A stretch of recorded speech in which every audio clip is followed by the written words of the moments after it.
So this Roman orgy, I hope you can see it, is courtesy of Thomas Couture. We're going to be talking to start about hedonism, Anhedonia, and hedonic adaptation. They all come from the Greek word meaning delight. So I think most of you know what hedonism is. It's the pursuit of pleasure as a lifestyle, sex, drugs, rock and roll, good food, pursuing delight. Anhedonia is the loss of the ability to experience pleasure. And we see that in depression, and we see a fair amount of that in long-term care. Hedonic adaptation is really the take-home message. So it refers to the idea that we all have a happiness set point, so to speak. Some people are just happier than others. And what we find is that the events that we think might change a person's hedonic set point or happiness level don't really have much of a lasting effect. So we'll think, oh, if I won the lottery or I got that car, that would make me happy, and I would stay happy. But that actually doesn't occur. It works both ways. So we think, if I lost a leg, or death of a loved one, or I lost my job, I would be miserable. But in fact, what we find is that months after those events, people's level of happiness returns to its baseline. So it's a little bit like the difference between climate and weather. So Tampa is known to have a sunny, warm climate, but you couldn't prove it by me because I've been here 2 days and it's been kind of cool and cloudy. So the weather hasn't been good, but we know that the climate is wonderful. So we all have what I'll call factory settings for happiness. And so I'll show you a couple of not quite ready for prime time, not evidence-based exemplars of where we stand on the happiness quotient. So you all know Tigger. He's happy. He's bouncy. He's optimistic. He's fun to have around. A psychologist might diagnose him with hypomania. We all know and love Eeyore. He's sad. He's low energy. He's pessimistic. So we might describe him as somewhat dysthymic, kind of a chronic low-level depression. So if you want to understand the overuse of antipsychotics in post-acute care, I'll ask you a kind of a forced choice question.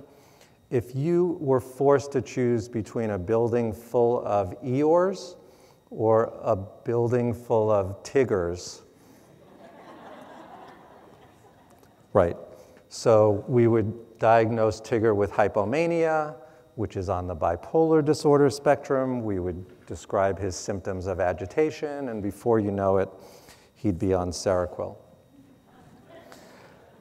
So the key question is, why does hedonic adaptation, the tendency for people's mood and level of happiness to return to baseline, not routinely happen in skilled nursing?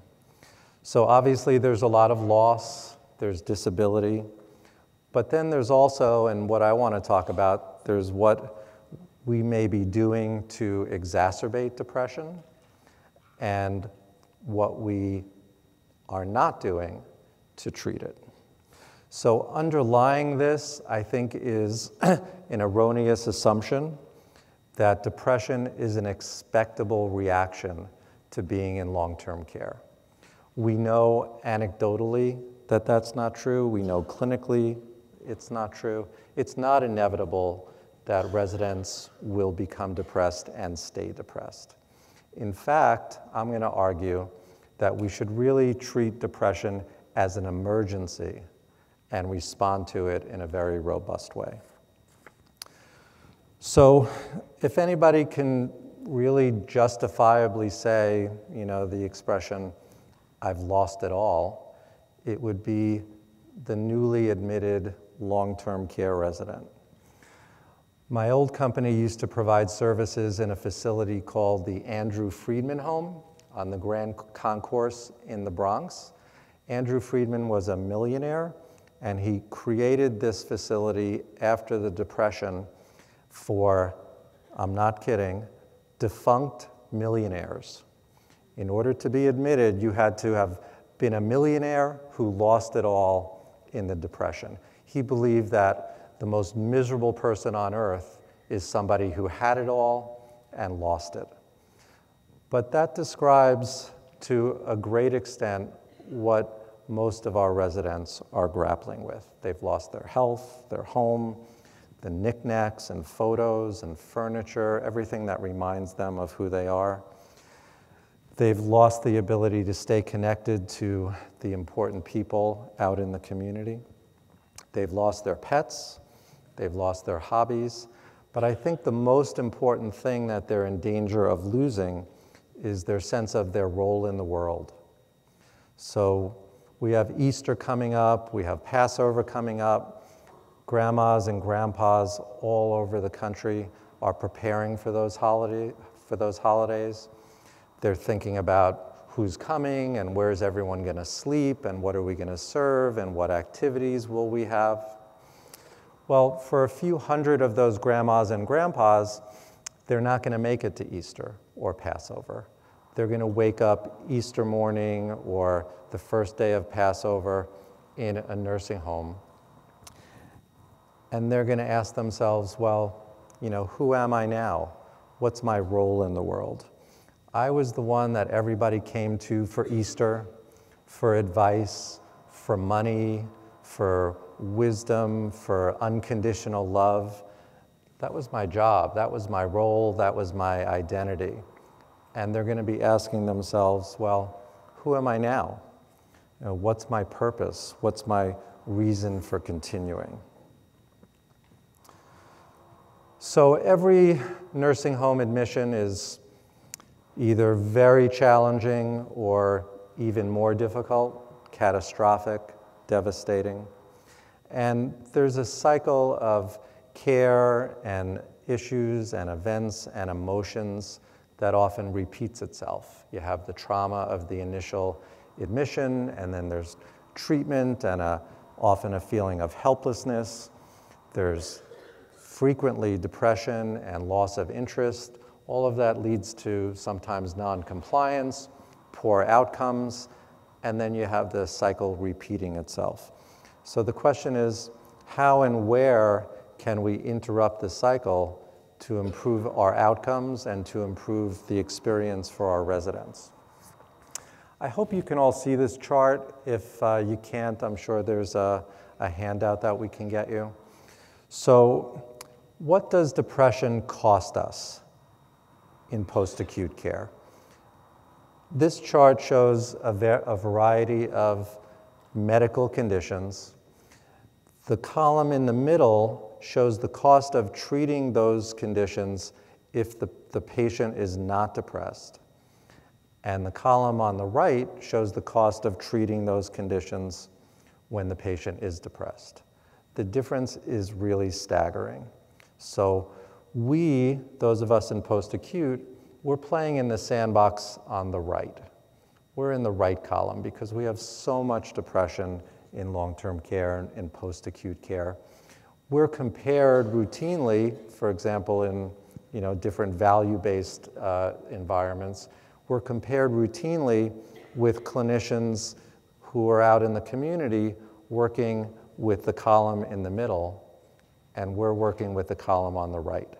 It's very difficult for us to get those same outcomes. So think what depression costs you in terms of your rehospitalization rate. Think what depression costs you in terms of your rehab outcomes, length of stay, and eventual outcome.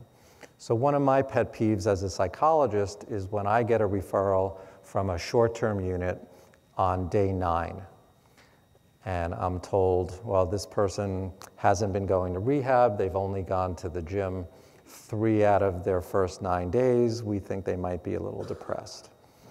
So to me, what I say to the physical therapist or the unit manager is, the next time this happens, when you see symptoms of depression, refusal, pessimism, please make these referrals on day 1.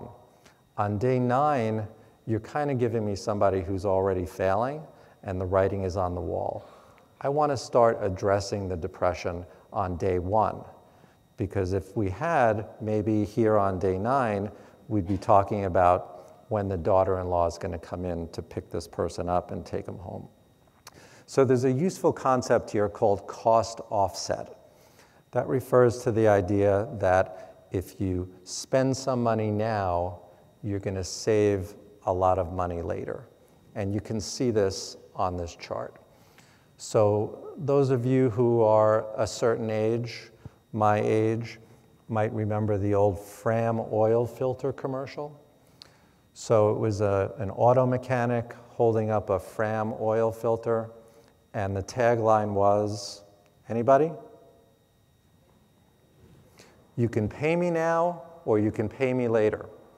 You can buy this $3 Fram oil filter today, or you can pay me $800 to rebuild your engine down the road. So the benefits of bringing in services to treat depression come right down to your bottom line.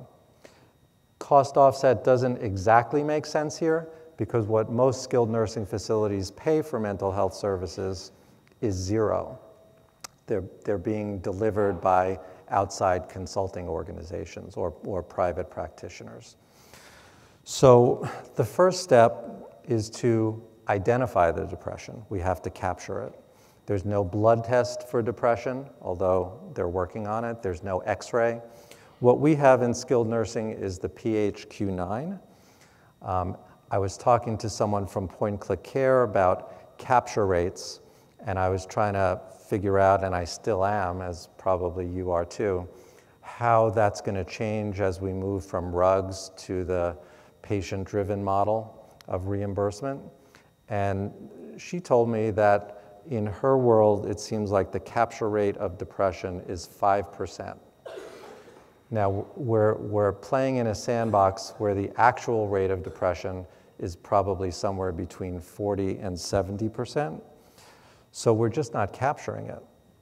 So even though we as facilities actually are paid just for the capture, just for the identification of depression, even though we know that the treatment of depression is going to have a huge impact on our ability to care for people and their outcomes and our bottom line, and even though it doesn't cost facilities anything usually to bring in treatment for depression, it's still under-identified and undertreated.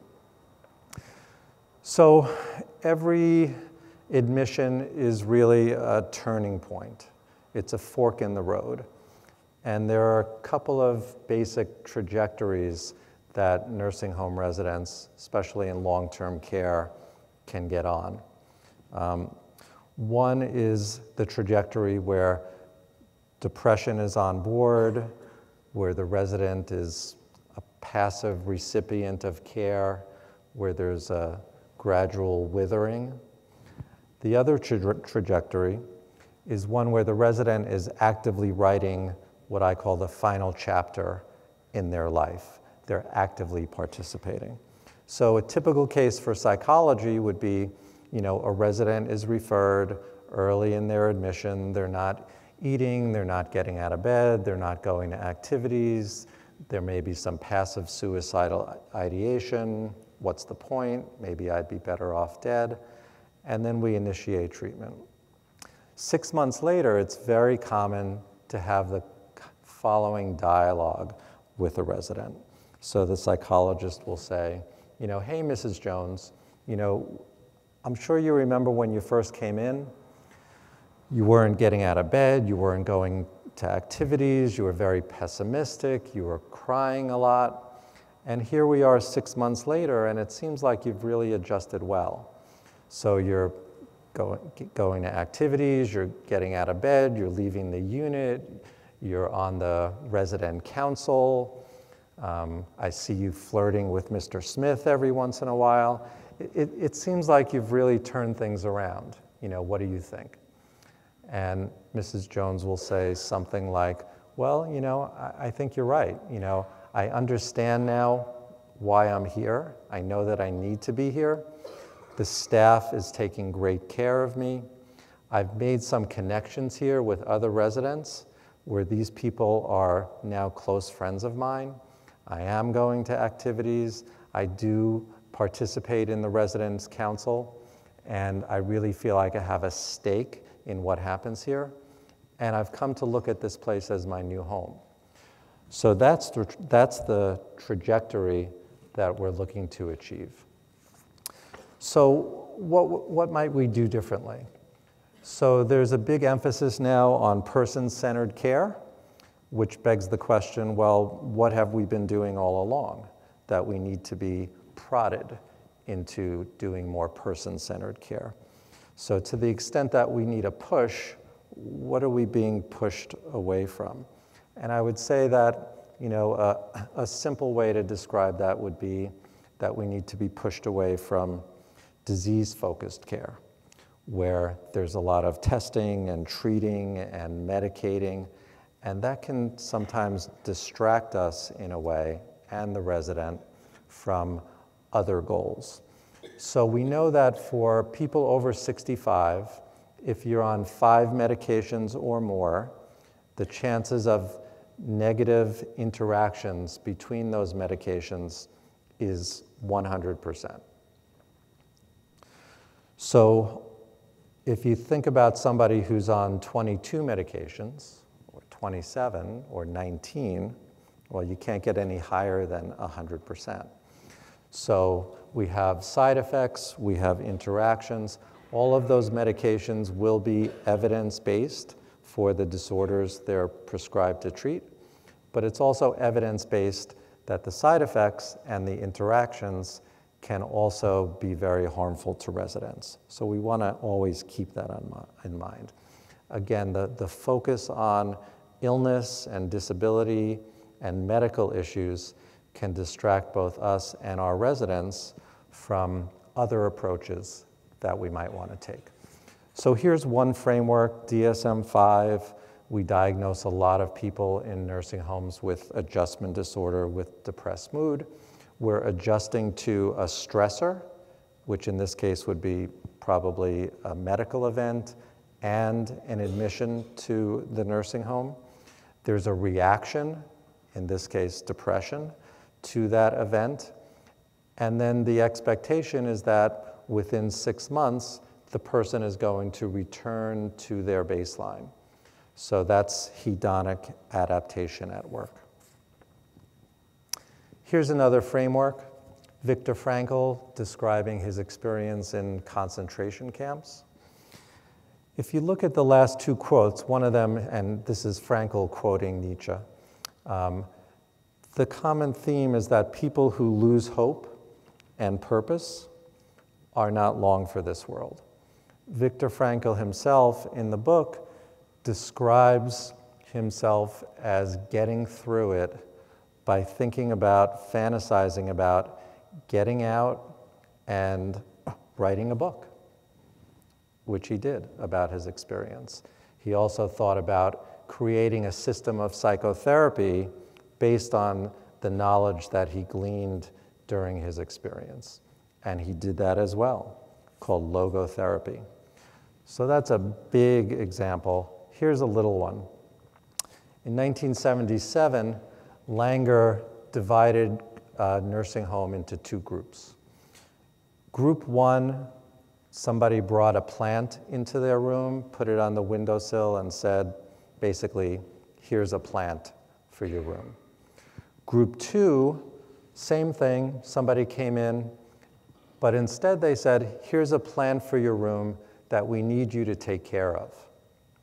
Group 2 also had some modifications, more choice in the schedule of their day. What she found is that Group 2 lived twice as long as Group 1. So just a small example of how little things, little changes in terms of meaning and purpose can have a big impact. That's Aristotle. He talked about happiness a lot. For Aristotle, happiness was the ultimate goal of life. But for him, and it was called Eudaimonia, for him, Eudaimonia was not achieved through a Roman orgy or by temporary pleasures.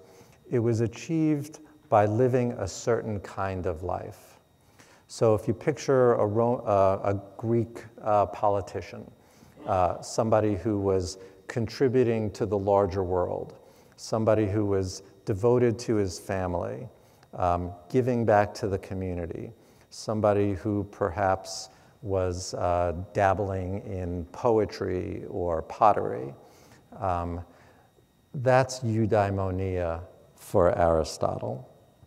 He made a point of specifying that eudaimonia is not something that you have at this moment in your life or that moment in your life. It's something that you have towards the end of life, a feeling of having lived in a certain way.